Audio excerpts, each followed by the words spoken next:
It's one thing for you to give me advice, but it's another thing for you to give me resources. Baby, I need the money. Facts. Women need to know what to do with their money now that they are making more of it. Yeah. Because the girlies are getting paid. We live in a world that is encouraging us to think about the now, and not the later. Major thing I learned from my mom is actually a thing she always says, which is happy yourself. Hello and welcome to the To My Sisters podcast. I'm Renee. And I'm Courtney, and we are your online sisters and hosts of the To My Sisters podcast. Now, we are all about promoting the wellness, growth and development of a community of sisters across the world. And in today's conversation, Sisters Gather, we're having a grown woman talk. We are going to be talking about building wealth, leaving a legacy, being a woman who gives an inheritance to her children. Whoa. Off of the back. Chef, that's some big woman energy. Big woman energy. This is off of the back of last week's episode with Diane Riney. Thank you so much, Dr. Diane, for coming on the podcast. We absolutely love you around here. I actually adore both you. Individually, but we appreciate you in the sisterhood as well. And last week in that episode with her, we were talking about building wealth, leaving a legacy, but also the legacy her mother left her. And I think the reason why I wanted to have that conversation is it prompted in my mind that women leave legacies, and they're not just emotional ones, right. They can also be monetary, financial. They are also the confidence that she inherited from her mother. I wanted us to have that conversation, especially because the sisterhood is filled with women who are building their lives intentionally. Absolutely. And in that same vein of intentionality, we need to think about what we are cultivating now to not just leave our biological children, but also our, community and the village that we find ourselves in, whether that be godchildren, cousins, your friends, kids, your friends in general. And so that's what today's conversation is going to be about. Think money, think values. Jeez. Yeah, think confidence. You know what this actually reminds me of? So tangential. There was a meme that was like, how I sleep at night knowing that my best friend is working hard to make $1 million, and for me to be living off of her, I'm just like, I elect Courtney. Lol, you are my retirement plan. This is the funny thing. It's the fact that it's giving Spider-Man meme, but that's okay. No, we absolutely love to see it. But is there any housekeeping? Check us out on social media. If there's any updates, you'll find it there. The house is swept for now. We might be like holding some things back under the carpet, but yeah, keep your eyes peeled. Actually, many fun announcements. You guys always know the second half of the year. That's when it really that's when TMS pops off. Oh boy. It's like we're just chilling for the first half, and then the second half is like come outside. Yeah, we're plotting, scheming, then suddenly we emerge. There you emergence. Ooh. That might be our theme or for is it like an emergency? Oh Jesus. It's giving, were you silenced? Or were you silenced? Anyways, as you can tell, probably leading on from Wednesday's episode, the tomfoolery never stops. But anyways, since there's no housekeeping, let's get straight into it. We haven't done this in a while. Let us answer a ding, ding, ding dilemma. Lego. Hello, Courtney and Renee. Hey. Hope you guys are doing amazing. Firstly, I want to congratulate you both on your amazing accomplishment as a team and as individuals. Oh, God bless you. That's so sweet. You guys are really gifted at what you do. I would also like to remain anonymous. Don't worry, girl. We ain't putting this out there like that. No. Protecting your business. In 2020, I had graduated high school at 18 years old, and I had started my nursing program. Nice. I loved it, but I had a lot of challenges for the past few years. I had to retake a few classes, resulting in me having to be held back a semester or two. At a point, I had unfortunately failed my third semester, causing me to be kicked out of my school for a year. Fast forward, a year after, I decided to do a minor program that will also help me understand everything about my nursing degree when I decide to go back. I also used this time to decide if the healthcare field was really the path I wanted to take. Fast forward to a year after, I'd come to the conclusion that I wanted to do something else. I'm currently about to start a new program this fall, and I'm very excited for it as it's something I have passion for. My dilemma is about my parents, especially my mother. She is very worried about what she will tell her family about me not finishing my nursing program and having to start a new one. Every time me and her talk about this topic, I tend to feel down and get depressed because I don't want to look like a disgrace in front of her family. I would love if you both could help me with my dilemma. Love you both. from your sister in America. We love you too. Oh, Hey, the baby sisters girl. in this day. Shout out to all the American girlies. We love you guys. Love So you deep. dearly. It's really deep. Love you dearly. Thank you for sending in your dilemma, sis. And I just want to congratulate you so far on everything that you've achieved. I think sometimes it's one of like our popular sayings. We can so often put and write our accomplishments in the sand. Yeah. But the things that, you know, may have tripped us up, or some of the things that we may have struggled with, are now written in stone, and we are holding on to that. So I think, first of all, congratulations. Dust yourself off, girl. It's not easy, and nursing is hard. Like, no, oh Lord have mercy. I'll be looking at some of these folks in the NHS. I said, how are you doing this? Truly, like, genuinely, how are you surviving in this system? Learning, like, the level of intelligence that you have to even survive. Congratulations to you. You're doing a madness. And also congratulations to all of the key workers, all of the medics, all of the folks that are in that field. You guys are doing such amazing and important work. Holding up the country, man. Holding up the country, literally. So do not diminish the weightiness of your achievement here, and just even going through the program itself is tough. It's really tough out here. Now, in terms of, you know, interacting with your family, trust me, girl, we've been there, we've done that. I think sometimes it can be quite difficult because obviously your parents, your family may come from a completely different culture and context to you. And I think understanding that there will be that generational divide or that generational gap in understanding, especially when it comes to the economy, when it comes to schooling, when it comes to just how you are navigating the world versus their expectations of how the world is to, you know, to operate. For a lot of us, our parents, our families, success looks like you completing a particular vocation or completing a particular degree, moving forward and running with it. That literally is what success looks like to them, probably because that's the only type of success they've been exposed to, or in their generation, in their culture, that's what's deemed as normal. So I think the first thing that I would say is to have patience with your mom and have patience with your family. I know it can be so frustrating, and it's kind of like, why are you not open-minded enough? Or why do you not, you know, give me credit where credit is due? Having patience with the fact that they grew up in a completely different context. For them, what's right is completely different. Their normal is quite different. Not to invalidate how you feel or not to make you feel smaller than you are, but that's actually their lived experience. And it can be really difficult, and it takes some time for them to come to terms with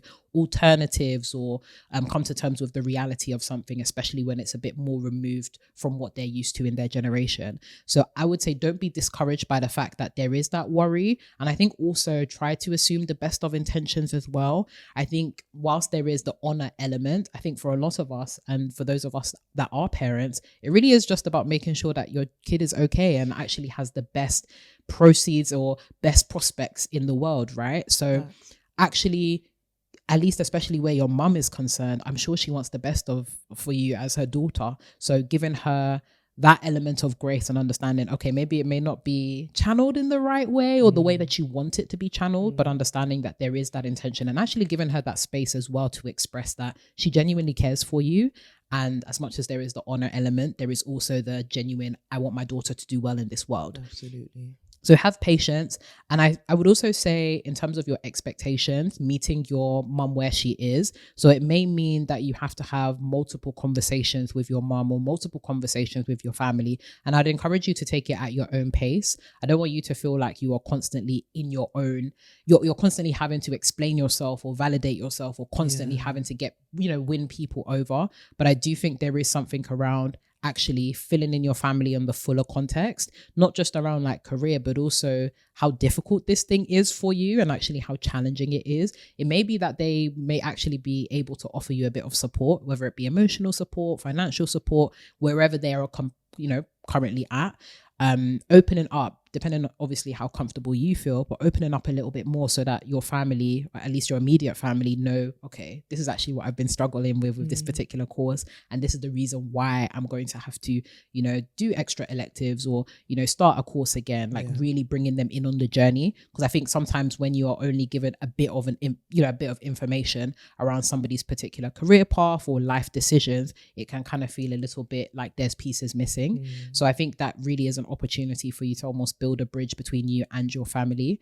And then I would also say, don't be afraid to take some space away as well. I think like it can be very disheartening when people don't understand you or understand what you're going through, especially if the standard of excellence or the standard of you doing well in life is measured in a particular way that you're not currently meeting up.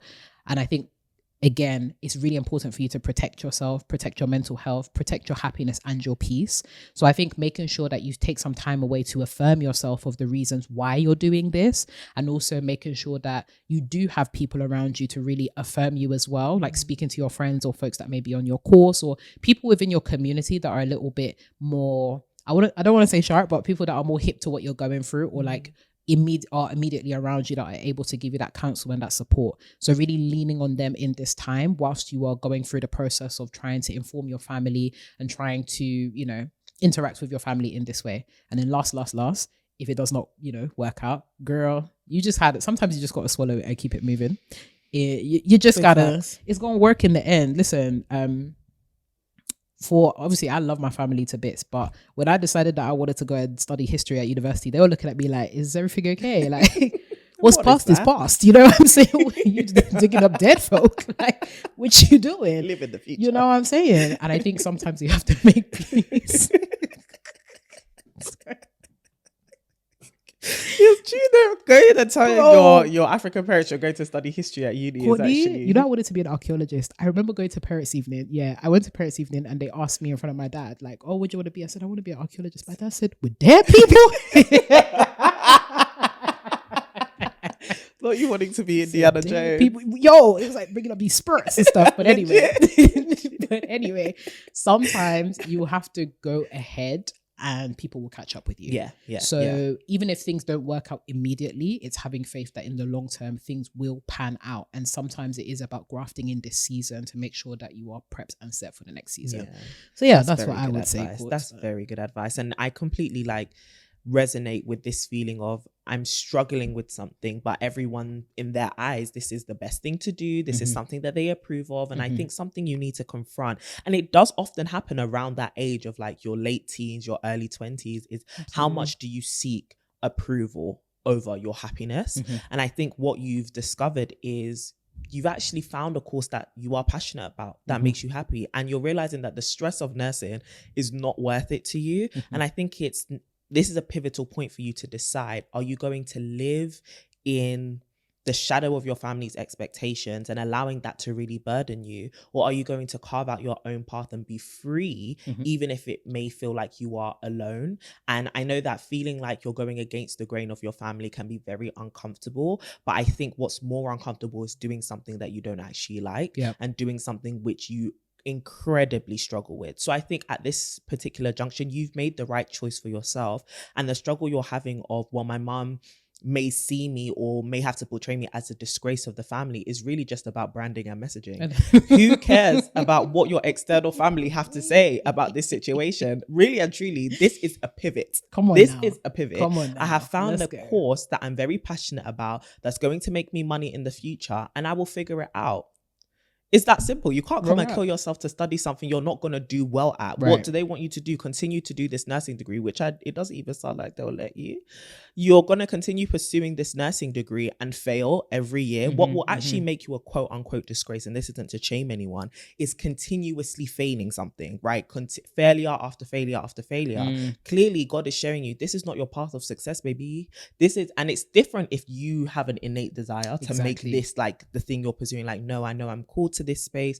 I really know that I'm meant to be a nurse. This is my purpose. And you're chasing that. I'm not saying give up on that. Just because certain challenges arise, we failed at different things in life and continue to persist. Still failing in some places.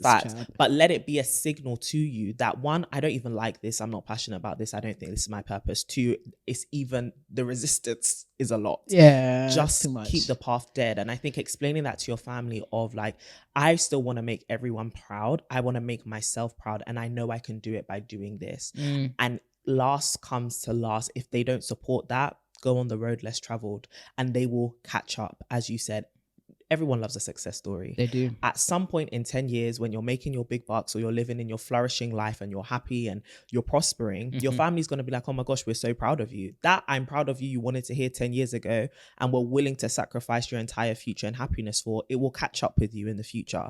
So don't worry, just keep pressing on and allow time to catch up with you and allow yourself to flourish everybody loves a flourishing story. Yeah. So sorry to hear that you feel like this, though. I would definitely say, like, what the thing that's getting you depressed is this thing you're telling yourself and maybe you're hearing around you of you're a disgrace or you're a disappointment.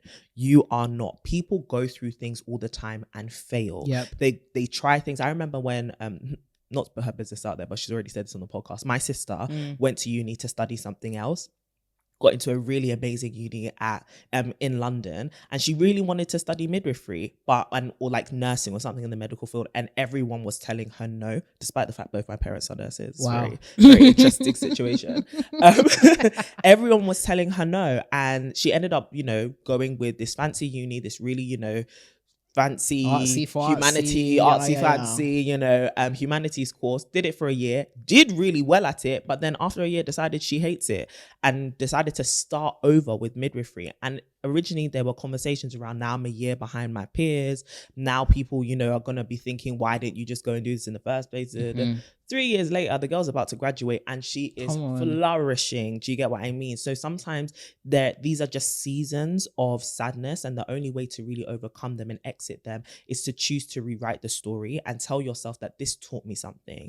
It taught me that pursuing something I like or pursuing something I'm passionate about is way more important to me than going after something that everybody approves. So girl, I think you made the best decision ever. I think you need to tell your mom this is about you pursuing your passion and you'll make money in the end. And then if she wants to relay that to her family, it's really her business. That's her business, man. It's really her business. It's giving PR. Do you get what I mean? It's really just giving, send the deck. Just this is the PowerPoint trajectory of my life right now. That's update, and that's it. So we're wishing you all the best. We hope that whatever you've chosen to pursue works out really, really well for you. Absolutely. And brings you a whole bunch of enjoyment as you explore more of yourself and your intellect as well as your career. So love you, sis. Thank you for sending your dilemma. And if you ever have a dilemma you want to send us, send it to dilemmas@tomysisters.com. Please keep it brief if you can. Yeah. Well, into today's episode, women who leave a legacy, how we can create our own legacy. Let's talk straight into it. Let's jump straight into it. Let's talk about the money. Dive head first, Let's baby. talk about the money, baby, because one thing that was striking to me about Diane's story, and like I even mentioned in the episode, is one of the first things I heard about her when we were having a conversation, was that her mother left her or gave her, not even left her as in her mum passed away and gave it to her. When she was young, her mum was like, here's a lump sum of money, go and invest it. I said, what a boss chick. What a boss. You know. Black people.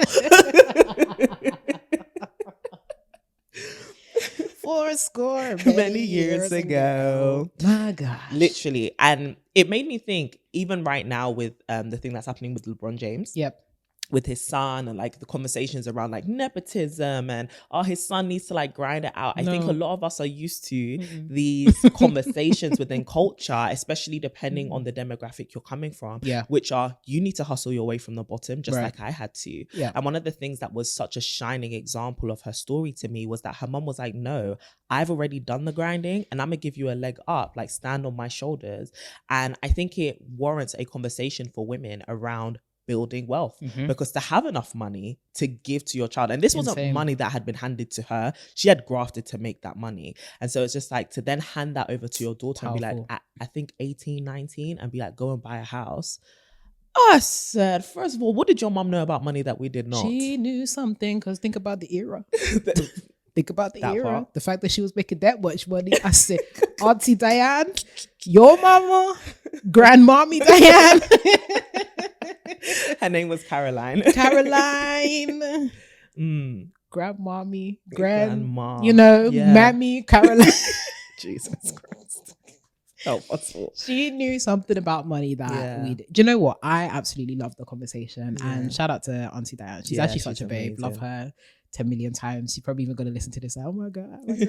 I think what was so beautiful was the recognition that women can be legacy carriers. Because I think for such a long time, and in so many different societies, particularly patriarchal ones, women are often the vessels for legacies, but we're not actually the legacy carriers ourselves, right? We're leaving an inheritance for our sons, or, you know, it's men that will have the property. In fact, women were often part of the legacy that a man would inherit, right? You would go off and you would take the property of another man, which is his daughter, to now become your wife. Yeah. So it's so revolutionary, but so important for women to think of themselves as being capable of, one, creating an inheritance, but also leaving an inheritance, and then also leaving an inheritance for their daughters specifically. Absolutely. One that isn't just about how to navigate the world, but actually one that gives you the materials that you need to navigate the world. It's one thing for you to give me advice, but it's another thing for you to give me resources. Baby, I need the money. Facts. I need the money. Facts. The knowledge of how to interact with men and this male-dominated world and society is all well and good. But let me tell you something that's even more powerful. Cash dollars. Preferably. Cash dollars. And ideally, because I think the GBP is still strong. Pounds. Preferably, if you could get that to me through Western Union in GBP, I would love that. I would love that. And just the importance of actually having our own. Like, it goes more above and beyond just being able to take care of yourself or like make your own money, but actually having a leg up. Yeah. Listen, you guys may find this controversial. I believe in nepotism. Oh, to the what core. do you think that we're out here struggling and grinding for? So we can now go and turn around and tell our kids like, yo, you go back to the start line. Square one. Oh my God. Do you know how hurtful it is to play a game and then be told you have to go back? When you get to the end of a game level and somebody comes to you and says, I'm sorry. Yeah. You have to go all the way back to the Literally. beginning. What are you playing the game for? I'm here to win, baby. My whole family is here to win. Facts. And yes, I understand that obviously it can be quite difficult for those that are, you know, still in poverty or those that are going through it. Hell, we are all going through it, right? To some degree. But I do think there is something important about building with the future in mind and building with the understanding that people are here to surpass you. Yeah. I don't think a lot of us are comfortable with the idea of people surpassing us, even our own kids, which is why I get that you want to build the mentality of being a grafter and, you know, grit and all that kind of stuff. But I think there's ways for you to teach somebody or support somebody that doesn't require them to go through the exact same journey that you do. And I love what you were actually saying in the conversation, right? Around, you don't have to be doing this from square one. Yeah. You don't have to be, you know, grafting and grinding from way back when. Like, this is really about giving a leg up or giving a foothold to our daughters, particularly. And I think it's important because women are often backpedaled so hard that giving them a foothold isn't even just about giving them a leg up. It's about making it equitable for women. Like, to even get to a place of equity for women. Yeah. It's so important for us to give women the resources to do that, because then they have a level playing field when they get to the pitch. Absolutely. Like, guys, we've been fighting so long for women to just be on the pitch when it comes to earning money, when it comes to, you know, owning property, when it comes to owning land. And this is important because if we want to see a world that radically shifts and transforms for women, women need the resources and tools to do that. It's not just lip service. No. It's not just, you know, gathering community. Guys, listen, it's a practical thing. It's an investment. Yeah. And I love that the conversation was very much around investing in yourself in order to invest in the next generation of women. And not just through advice, not just through, you know, we often think of mentorship as just simply advice. So mentors be opening their pockets. We need sponsorship. We need sponsorship at this point from women. No, and we also, I love what you were highlighting there around gender equity, right? Because equity is not just about having the same rights, it's also having the same level to be walking from. Right. Like, we need to, this is not just about being in the pitch, it's about making sure that I have the right shoes. It's about making sure that my side of the pitch is as green as your side of the pitch. You can't just say you're on the pitch, my pitch is dusty. Have you seen them grasses? Exactly. My side of the pitch is dusty.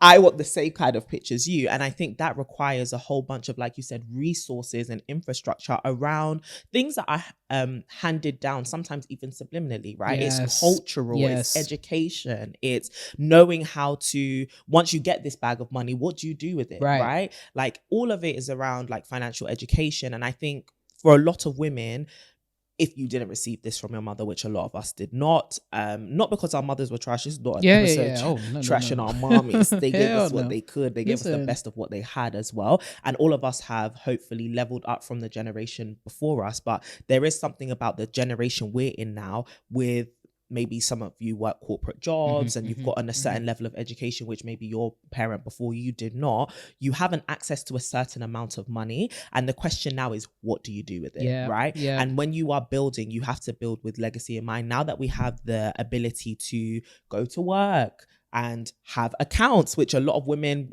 go back 40 years, women didn't even have bank cards and bank accounts and credit cards and all of that. Was not a thing. Do you know what I mean? 50 years ago. So now that we can vote, now that we can go to work, now that we can make money, now that we can do things like get mortgages in our name without having to put our dad on it or our husband on it, what do we do with those rights? What do we do with those resources? What do we do with that power? And I think knowing what to do with it is where it all begins. Absolutely. So that obviously, yes, you're doing soft life, you're taking care of yourself, but you need to also think about your money life. You need to think about your money life, which is a great way to talk to you about a book recommendation from the one and only Bola Soul. Yes. Per financial advisor extraordinaire, absolutely author, speaker. She has written a book called Your Money Life, right? And Bola is an amazing woman. She's been in this financial game for a minute. And she's coming on the podcast actually at some point. She's writing a book, and girls, we need your help to get it to bestseller status. Come on now, get the ladies. So yeah, we're plugging this for our friend. Honestly, shout out to Bola for supporting this podcast. Yeah. And we wanted to come and tell you about her book, Your Money Life. If you're someone who feels like you didn't inherit that financial education, but it's something that you're now trying to teach yourself, then you really need her practical guide to financial education. Like, it's so simple. She breaks down things around like saving, budgeting, investing from her personal experiences, but also what she's learned from being a financial advisor. Like, she actually helps people manage big money, big checks, like wealth advisor, not just money advisor. Wealth. It means that you're in the positive, not the negative. It means that you have assets, not liability, not just liabilities. This is a serious somebody. You have something to manage. You have something to offer. You know what I'm saying? No, absolutely love it. And you know, us at TMS, we don't just recommend any book, even our own book, Shab. It's not just any book that we recommend, but this is for the girlies that really want to feel like they have agency over their financial decisions and they really are starting from ground zero, or you're really thinking about ways that you want to maximize your budget, your investments, your debt management. This literally is the book for you. And I think what I really also love about this is it also addresses the awkward stuff when it comes to money, right? Like the conversations that you have with your friends around money, the conversations that you have with family, your partner that you should be talking about, you know, how you want to spend money, what you're saving for, what's the vision, how you're investing with each other, how you're investing. That's if you are investing with each other, because people still be hiding money from each other. But hey, that's for another episode that we will shortly touch on. So no, this is definitely, if you are the kind of person that really wants to feel confident in their financial spending, their money related decisions, then we would implore you to get a copy. Absolutely. And one thing that I will say that I really love about this book is that it is financial empowerment directed towards women. Absolutely. I think a lot of books that are out there around financial education, which are great, like, don't get it twisted, they are great, are often very generic. It's for everybody. But I think there is something specific about even what you mentioned, like talking about money within your friendship groups, even what we've been talking about in recent times, like the cost of weddings and celebrations, especially for women in our relationships, as well as the historic awkwardness and like distance we've had from money.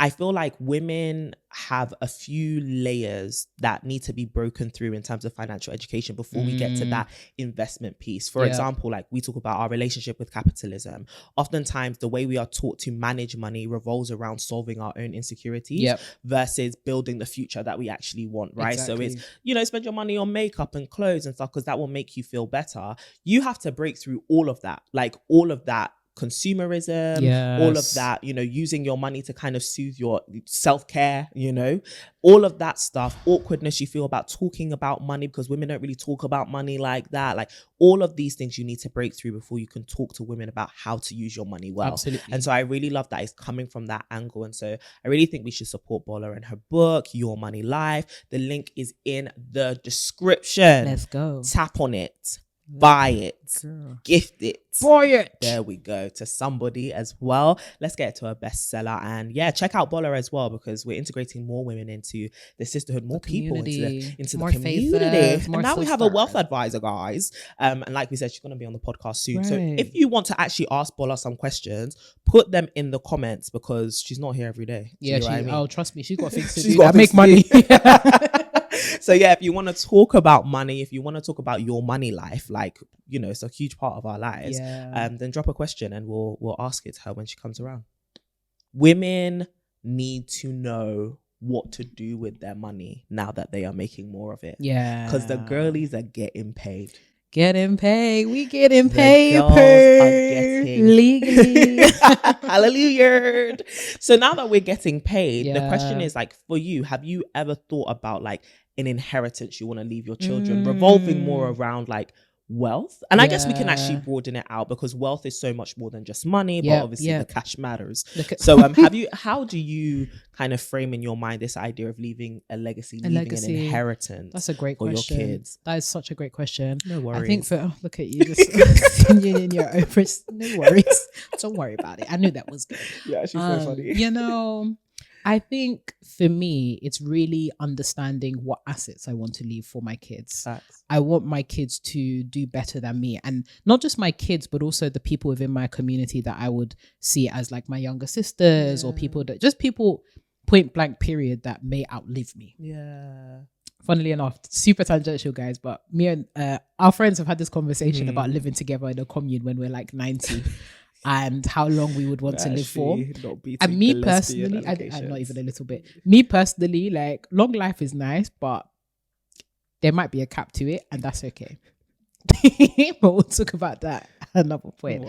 But for those that outlive me, I would want them to live a good life. And as much as there are certain mindsets and certain experiences that I think my children or those that would outlive me need to know and need to have, I also want to make sure that they have practical and physical resources to make that a possibility, right? Like, I really want to open doors for them. This idea of standing on the shoulders of giants, well, that requires me to be a giant right now. So everything that I'm doing right now is building myself up into a giant. So it looks like confronting any kind of mindsets or behaviors that I've had around money, but also around myself that have prevented me from moving forward.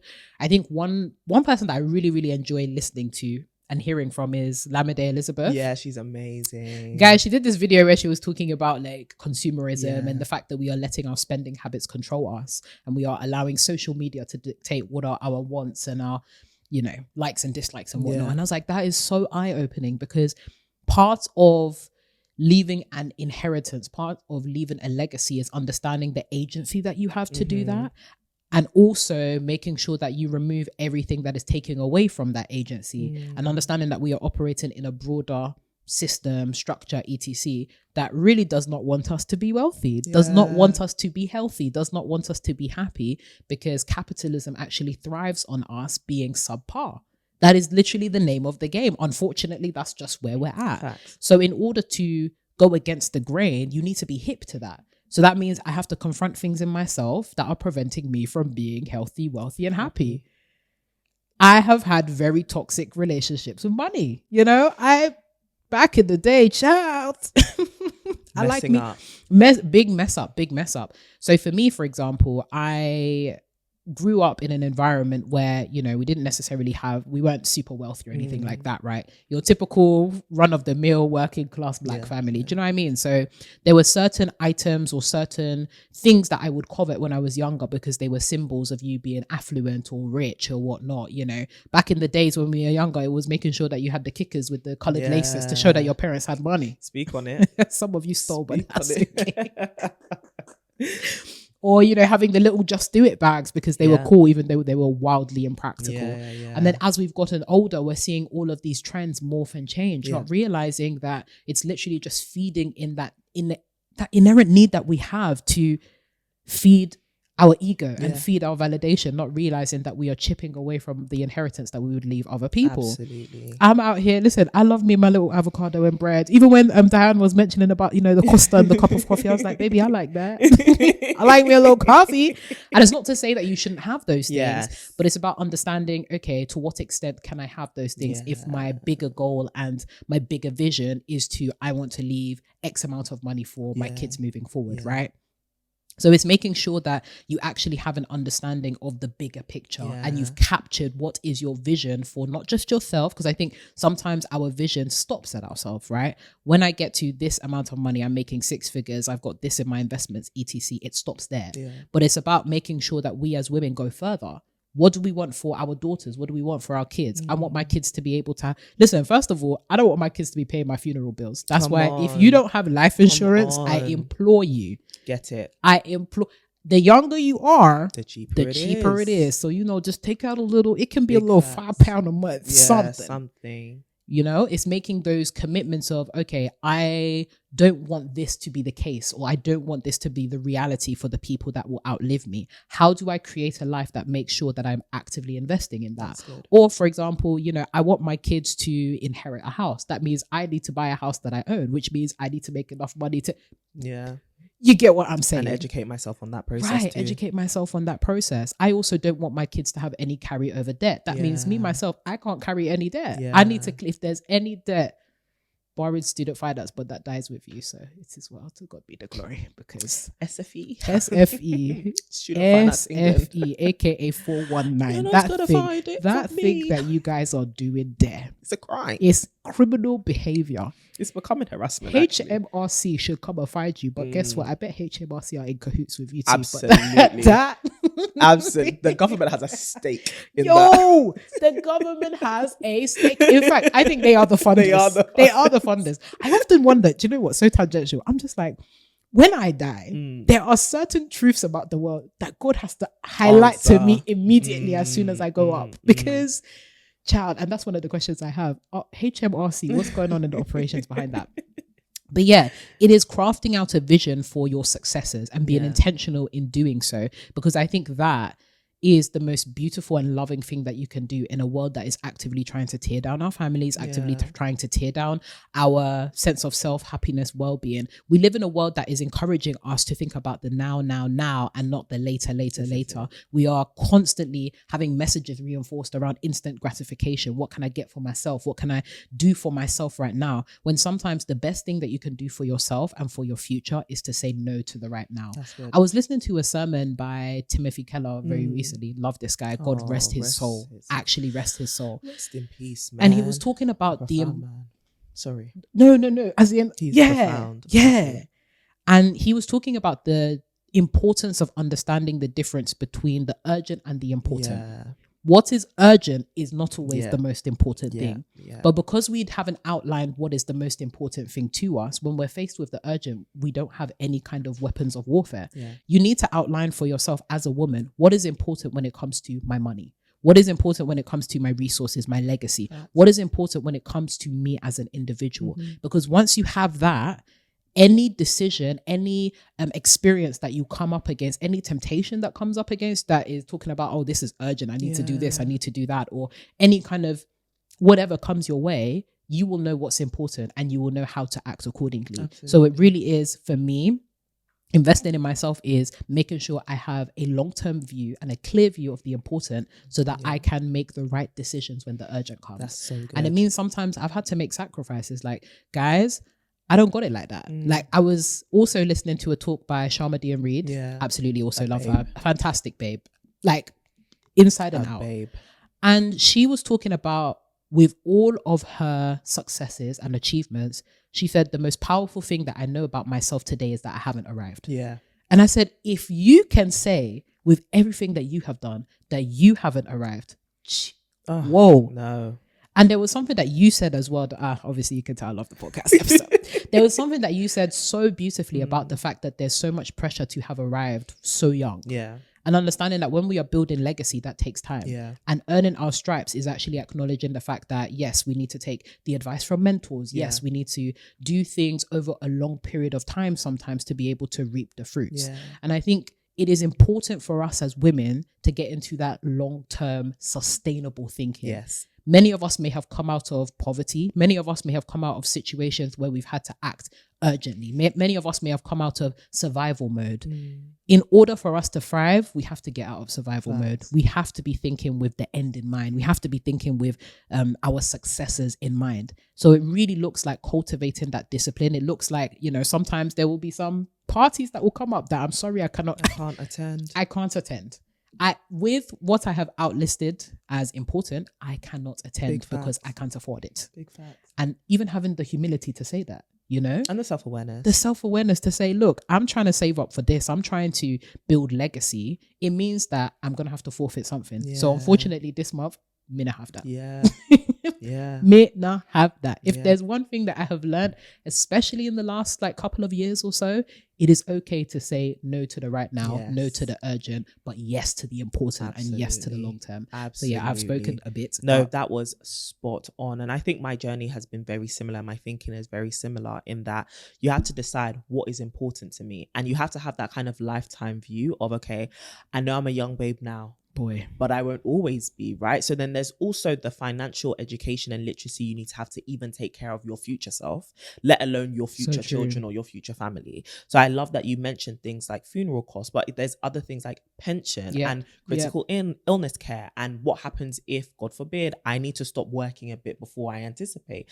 All these kind of things of like, am I actually setting up something comfortable for my future self? Am I helping her out now? Because one of the things that I determined when I was younger is I don't want to get older and have regrets. I don't want to get older and look back, and obviously you don't know the things you don't know, so there's ignorance and I wish I had known that earlier, but genuinely I don't want to get older and look back at my life and be like, you knew better and you just chose not to do it because you wanted to have fun, you wanted the instant gratification, you wanted the approval of people, and where did that get you, right? And so with that view in mind, there were certain things that I told myself that I wanted to do with my youth, but also wanted to instill in whoever is around me, community, children, whatever.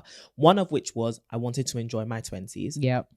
But when I made that decision, I also came to know that there are certain things which are more beneficial to do in your 20s financially. For example, life insurance is cheaper when you're younger, or because of compounding interest, it's better to start opening certain savings accounts or certain investments accounts and investing in them now, because they literally 1 year's difference in the long term could be like £1 million different in the end. Do you get what I mean? And I'm like, so the sooner I start investing, saving, budgeting, the better.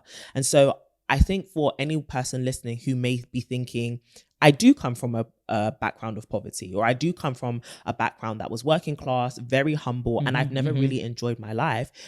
I'm just reclaiming my time now. And so my quote unquote frivolous spending is me just reclaiming my agency over money. And I actually think there's no shame in that. Absolutely, because one thing that I told myself was, after the battles of eldest daughter syndrome, lack of money, single parent household, all of that, I felt like now that I'm making money, I actually do want to invest it into me. I want to spend it on me and actually enjoying my 20s, so that when I get to 40s, 50s, I'm not thinking, I wish I had traveled before I had my kids, or so I think that's the importance of having a lifetime view as well. It's also about measuring what degree of selfishness is actually helpful for me, and what degree of selfishness or using my money on things that some people may call frivolous is actually really important to me. And if you don't have that lifetime view, your idea of important is skewed. And most times your definition of important will be the right now. It's important because my friends have it. It's important because people my age do it.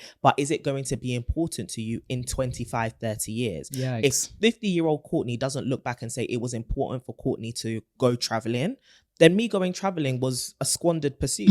It was scandalous for me to go and spend all of this money on traveling. But I know in 50 years, I want to be able to turn around and tell my daughter, alongside having this money to give you, I also have all these stories from around the world, or I also have this understanding of like confidence and the importance for you to be a confident woman traveling around the world and having your eyes open to different experiences. And I also knew that was going to make sure that I wasn't passing down the thing that had been, pressured around me around, when are you going to get married? The sooner the better, the sooner the better. As much as you may want your children to have a degree of freedom, and you want their mindset to be some way towards the world, sometimes you can't instill a mindset that, one, you don't have, and two, you experiences which you haven't experienced, right? Me being like, oh, don't live like me, go out and do this. It's like, but how? You can't you can't equip me not only with the resources, but also the true confidence to be able to say, I can look back at my mum or my auntie or whatever and be like, they did it, so I can do it. Do you know what I mean? And I think sometimes it's going ahead of your children and living the life that you want them to live, or doing the things that you would want them to do, maybe not on the same scale, just so that when they, you know, see you and you're telling your children your history, because that's another inheritance you pass down. You're telling your children your history or the history of your family. They know that not only do I inherit money, I also have inherited confidence. I also have inherited a boldness to be the one that goes against the grain of the family. I also have inherited, you know, a mouth on me, and like the women in my family haven't silenced that. Like,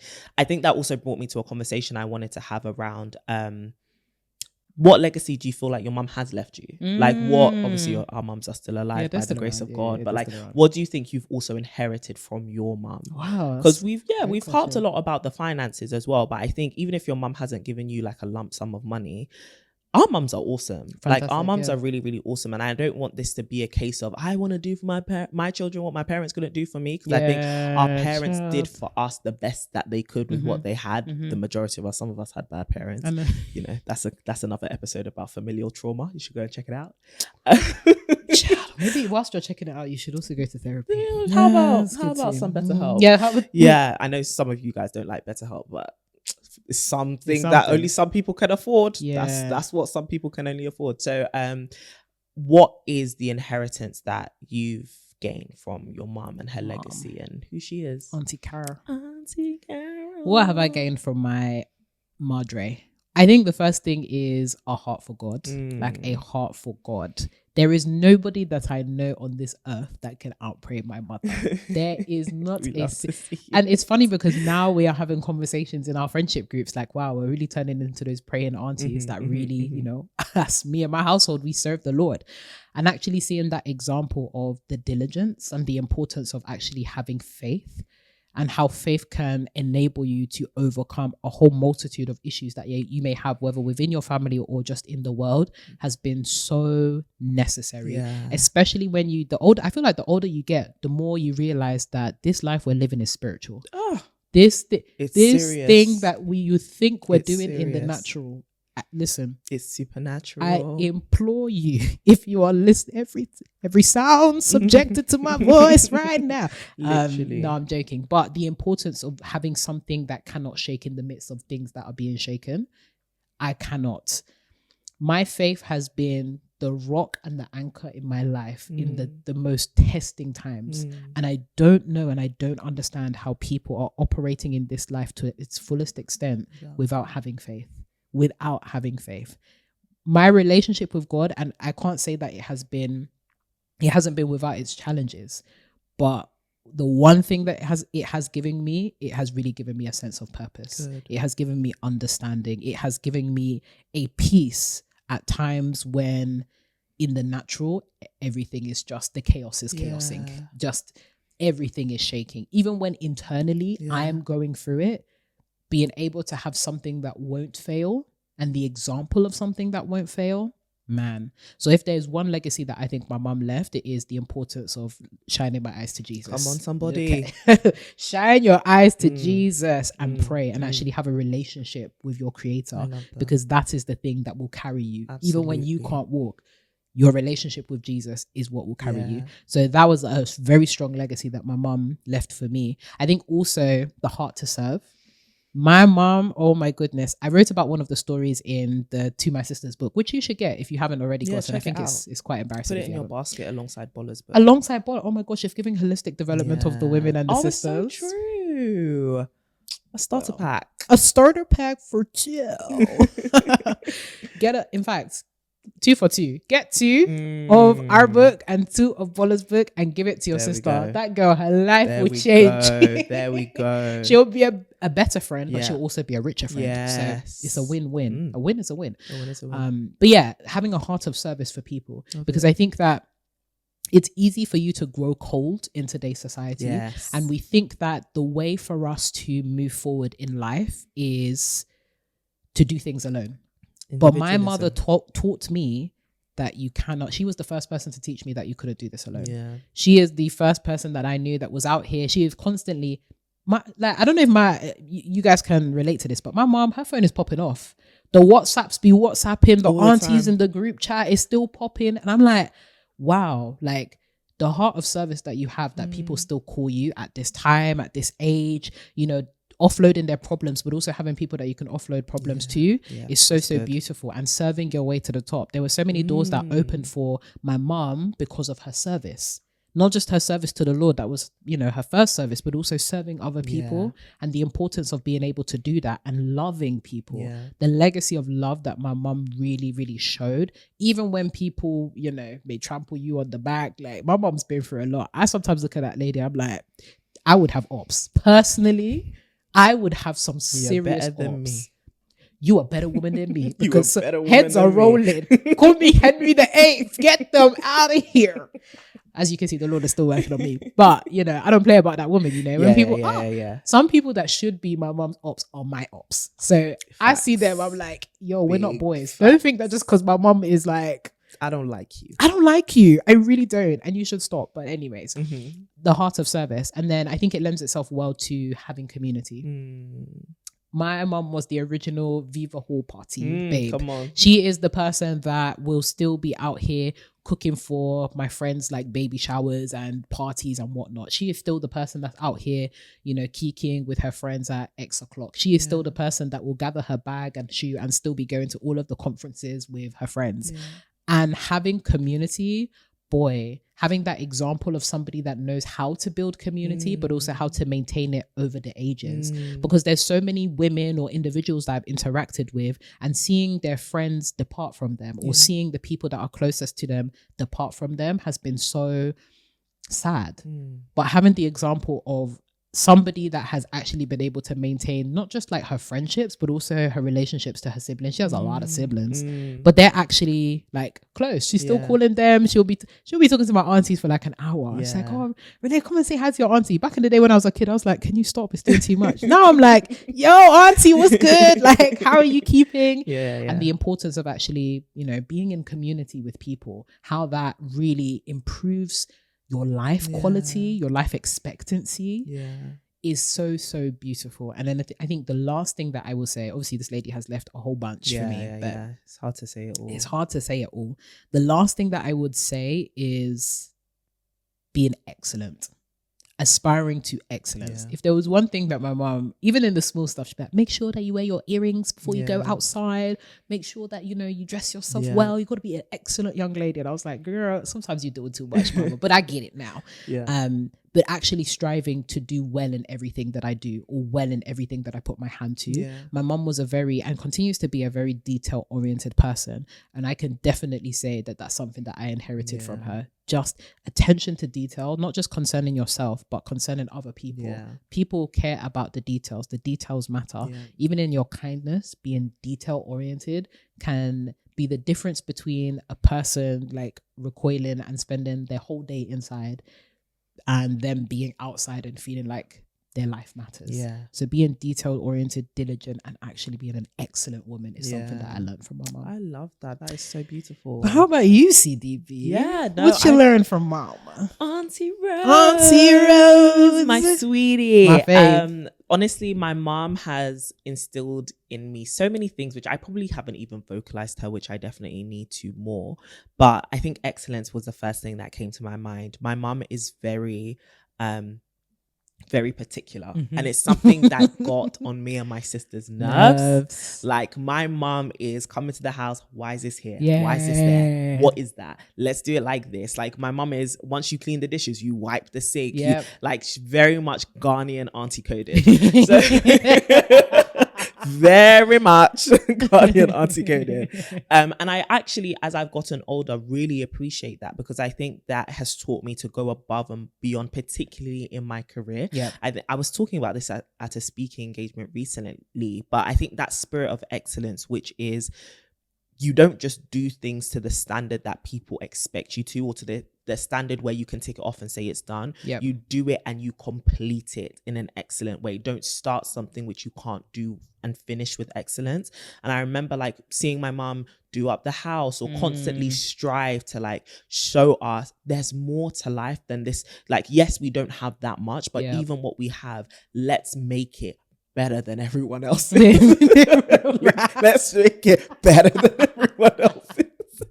It could be crap and dusty, but they say we go. And sometimes it came across as a bit snobby, but I kind of liked it because me and my sister were the kids that always looked the nicest in the class. But my mum bought them dresses from a charity shop.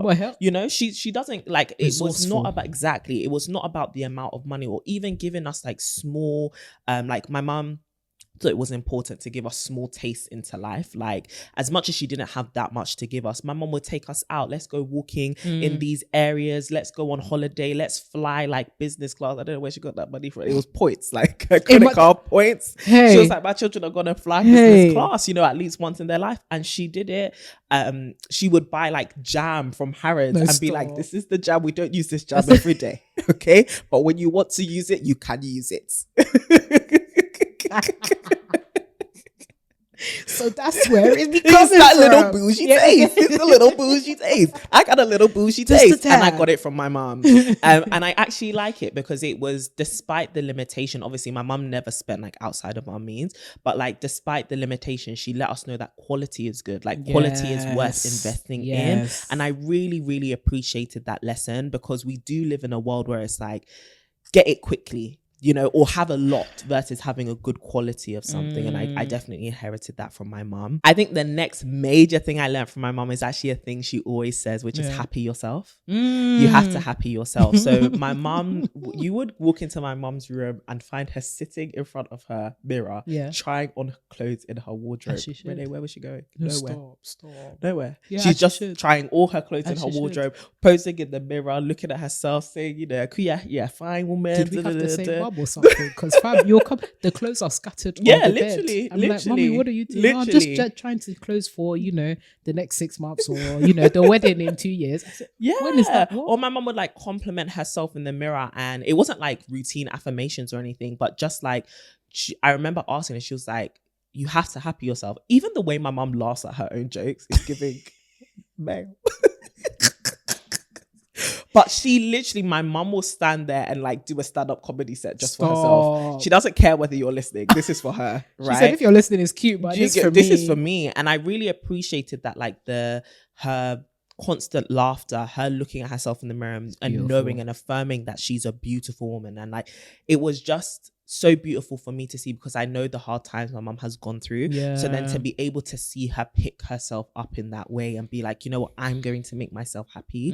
Like, despite how much people may have let me down and there may be this deep sadness there, I need to press on, and I want to press on with happiness. I want to press on with joy. And so she used to tell us, like, happy yourself. Like, no one's going to make you happy in this life. Happy yourself. And I think that's really helped me, even in the navigation of like my 20s and stuff. There's this idea of like, I will make myself happy. I'm not waiting for my relationships to fulfill me, or a certain amount of money from my career to fulfill me. I can make myself happy now. And I learned that categorically from my mom and the way she behaved. It used to get on my nerves so much, but now that I'm older, I'm like, you were really onto something with that. Moms. Happy yourself. And the last thing that I would say is, one of the biggest things that I admire about my mom was her life didn't really start till she was in her mid-40s. And I feel like seeing that now, and seeing her in her 60s earning the most that she's ever made, having paid off like every debt, having,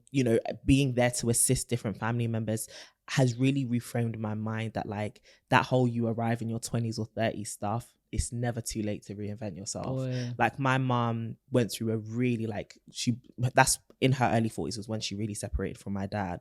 And it was like, you've just had a baby and you're a single mom in the UK. Like, this is, they also don't recognize her qualifications from Africa, so she had to go back to college to get GCSEs. Insane. Then she went to university to get a diploma.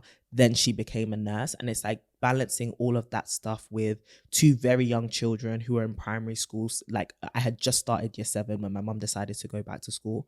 So it was just like, how did you do that? But it's just like, she wasn't going to let the weight of her situation kind of crumble her. Like, I saw my mum go through so many different things, so many different betrayals, like you said, that would make you harden your heart to the world, but she never gave up on her life. Like, she never gave up on herself. And there've been so many bouts of like mental health with my mum, and just seeing her continue to just press on with life. Like, I feel myself getting emotional, but I think there's been many times where I look at my mum and I'd be able to say, like, it would have been very valid for you to give up. Yeah. Like, very valid for you to give up on us, give up on life, give up on you, give up on men, give up on us having a good future, but you didn't. And I think because she didn't, it just meant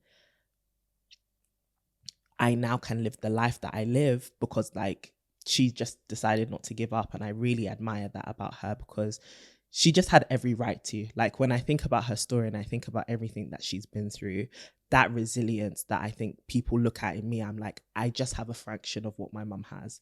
Because like, I just couldn't imagine like being in your early 40s and going through that much stress and trauma, and then deciding that like, just because of these two girls who are in your life who you have now, you're just going to keep pushing. And now seeing her like in her early 60s, there are things I think she wishes she would have achieved earlier, but like, we're constantly affirming her that like, you've done so well.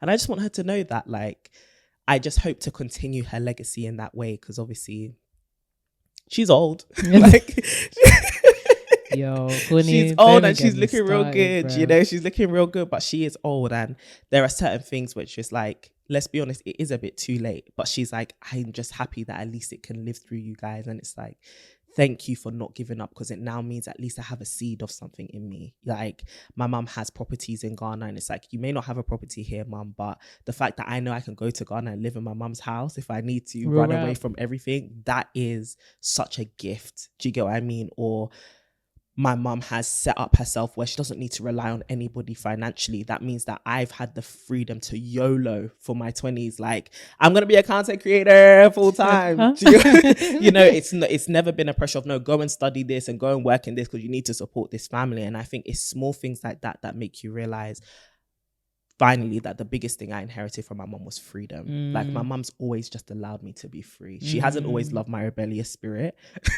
She actually has said freedom, but yeah, but once I became an adult, literally once I became an adult, my mum was like, you're an adult, like, go and navigate the world with the wisdom from God, the hopefully the home training that I've given you. But if you come to me and you say you're pregnant, you're an adult, I'm just here to support you. And it's just never felt like that shaming or like that controlling. She's just given me freedom.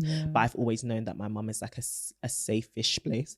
We're working through it for me to come back to and she will love me and she'll support me. So Rosie, darling, I love you. Big up, Auntie Rose. You are really, really amazing. Love hearts, love hearts. So yeah, now that mushy stuff is over, crazy, man. We out here getting hella mushy and stuff. I know she's gonna clip this. Yeah, she is 100%. And next time I see her, she's gonna be, I was at Wickham. My friend said that you were on your podcast. In fact, you know, people are going to put timestamps as well. Be like, oh, you know, the short little clips that you people put on social media. If you could just take, I believe there's send it to me on around WhatsApp. the 50 something. My mom loves a good. So some of my friends at work, they say that they watch your social media. Oh my God. Listen, guys, if you came to the live show, you saw our parents. You saw our parents. And it's like, you know what? They didn't understand what we were doing when we started it. Yeah. But they understand now because they've seen the people that support this. Yo, social media. Yeah. Heavy So on that. I thought we would end the podcast actually by talking about mentorship. And obviously, like, Diane is kind of a mental figure, and she's kind of given us a lot of wisdom and insights, and she's there to just check on our progress, and she's an amazing woman. Yep. And I wanted to talk about it from a two-prong approach. Like, there's finding mentors, like female mentors in your life who you can glean this wisdom from. Yep. But then there's also stepping into that mentor role for other people, which both of us have done in the last like 1 year or so, of kind of passing on the little knowledge that we have from at this stage of life. So I wanted to kind of hear your advice for the sisters on finding a mentor, but becoming a mentor. Oh, great 2-pronged approach. Oh, you in your bag today. You know, yes, ma'am. Yes, ma'am. That's why you gonna be my retirement plan, making money and whatnot. I'm gonna be at your door. This isn't news to Courtney. I've sent her many a meme and vice versa. We'll see whose retirement plan first. But the gag is, I think we finna be each other's retirement plan at the same time. I really think so.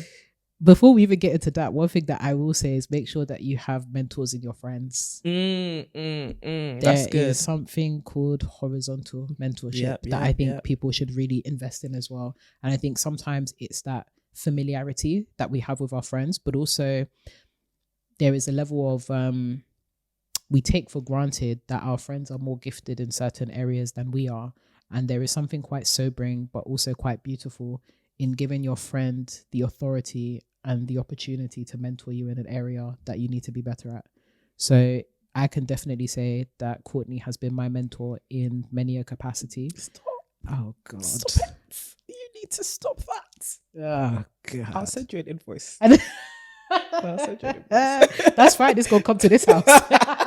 We had the same address, baby.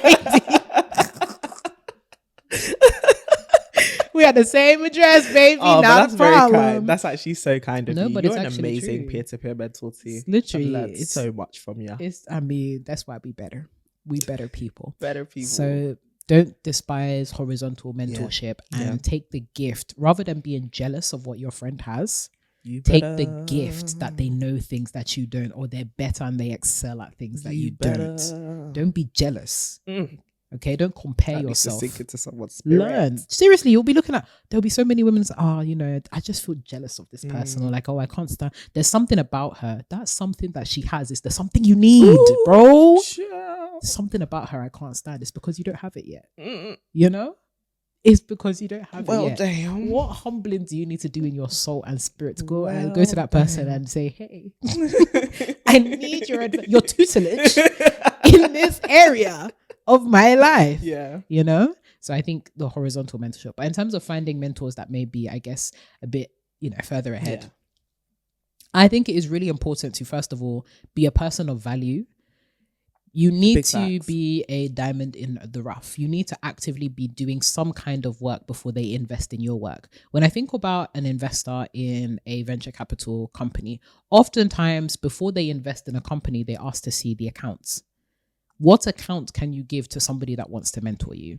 What are the signs that you are on an upward trajectory? What are the things that you have done to already prove that it is profitable to invest in you? That's good. It may not be necessarily in a financial capacity, but are you the kind of person that I can say in 10 years' time, I'm expecting you to do some cool stuff in your field or some cool stuff in your family or some cool stuff with the things that God has given you.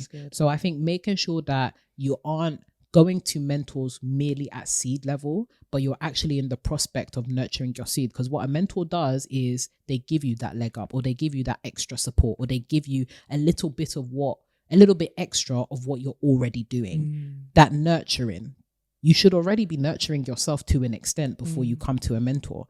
When I think about from the perspective of someone that mentors other people, it's when I see that somebody is actually dedicated or they've demonstrated something that I'm like, yo, okay, how can I help you to, accelerate the process? It's an acceleration process. So in terms of finding a mentor, it's about making yourself attractive and doing the work and doing enough work that you're actually adding value and catching the eye of somebody that you may like, or somebody that would be interested in having close proximity to you. I think proximity is also another thing. There's too many of us. We spoke about this in one of our previous episodes.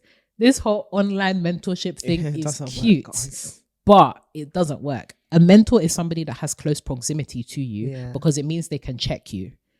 Like, we often think that mentors are there to stroke our egos. If anything, mentors are actually there to knock us to the ground. They are there to chip away so that what you're left with is everything that you actually need. The amount of times that, listen, the mentors in our lives will be telling them, we want to do this, that. They'll be like, no.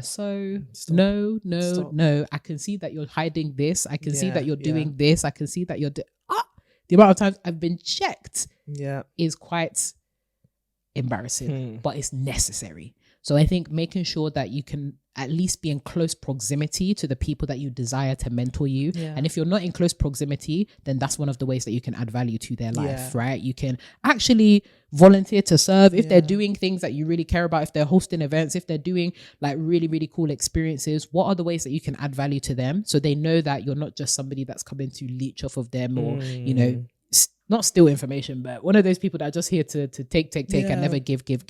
Demonstrate a giving spirit and demonstrate a heart of service. And I think that will enable somebody that you want to mentor you to be a bit more open to doing that too. So make sure that you find a way to come into proximity with the people that you desire to mentor you through service, through adding value, through trying to be the answer to some of the smaller problems that they may have.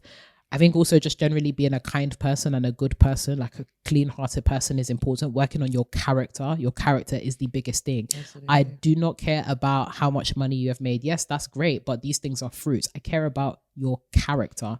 Before the fruits comes the character. It's only from the character that the fruits can be made. So making sure that you're demonstrating that you're actually a good person. And I think, listen, it's not every mentor that will be interested in your character, but the best mentors are interested in your character, because that's where everything flows from. It's your character. Absolutely. I think is important. And then in terms of becoming a mentor, I struggled with this initially because I'm like, oh, I need to have arrived to be a mentor. Like I need to have much more to show for myself to be a mentor. But I often think of, first of all, you need to be a mentor to yourself. So whenever I think of like my decisions or my actions, or I'm just in a certain mood, I often think of 15-year-old Renee. What did 15-year-old Renee need that I now have the capacity to address? And if you're coming up with an answer to that question, that means you're good enough to mentor someone at that particular stage and level. And also think about the people that are coming up behind you that needed guidance or some kind of support or some kind of mentorship to steer them into a direction that they really wanted to go. It doesn't have to be like super deep where, you know, you're anybody's like mama or anything like that. But it really is just keeping an eye out on the young people that you have in your close proximity too, right? Your cousins, your little sisters, the people within your community, the younger women that, you know, may work with you. Actually just checking in on them. That's the start of a mentor relationship. Are you good, sis?